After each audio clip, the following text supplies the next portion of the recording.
Gipasalig sa kagamhanan sa dakbayan sa Sugbo nga way kaso sa African swine fever ang mga baboy sa syudad. Kininunot sa kumpirmasyon nga mga kaso sa ASF sa dakbayan sa Karkar ug ubang bahin sa Central Visayas. Si Russell Poliosos sa report. Tungod sa kanunay nga monitoring, nakasakmit ang dakbayan sa mga produkto nga gikan sa apektadong mga lugar, sama sa cup noodles nga may sambog nga baboy, assorted meat products, mga dilata, pork products, lechon o processed pork products. Sa hinapos nga bahin sa niagi nga tuig, adunay mga nangamatay nga baboy sa bukirang bahin nga barangay. Apan nasuta nga wala kini kalabutan sa African swine fever. As of now, Cebu City, based on the surveillance result, the Cebu City is still negative, ASF negative, based on our results sa surveillance. So, as of now, we are still continuing the blood collection as part of the surveillance monitoring, and also the continuous info campaign in the barangays, different barangays of Cebu City.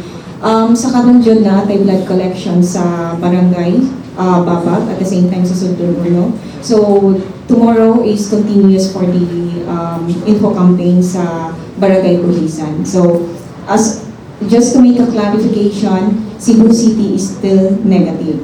Gipahibaw ni Attorney Colin Rosell, Secretary to the Mayor, nga gibalik ang border control sa mga entry o exit points sa syudad alang sa hingpit nga monitoring. Karon mga kaistanan nga negative. So ito pa zero pa ang recognize nga rin nga naay napiktaran. Siguro tungkol ni sa proactive kayo nga mga actions nga gibuhat sa city government under the leadership of Mayor Mike Rama, no?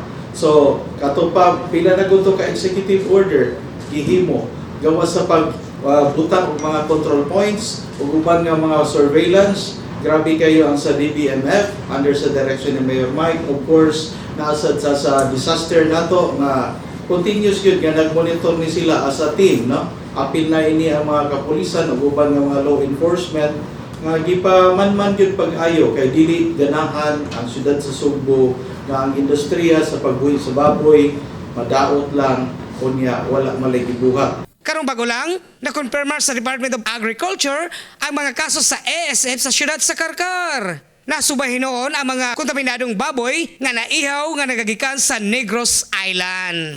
Sa labing unang higayon, natala ang kaso sa ASF diri sa Central Visayas. Mao ang Cebu City Government, mipahigayon dayon sa ilang border control aron sa pagsiguro nga way motumaw diri sa dakbayan. Russell Poliosos, Cebu City News.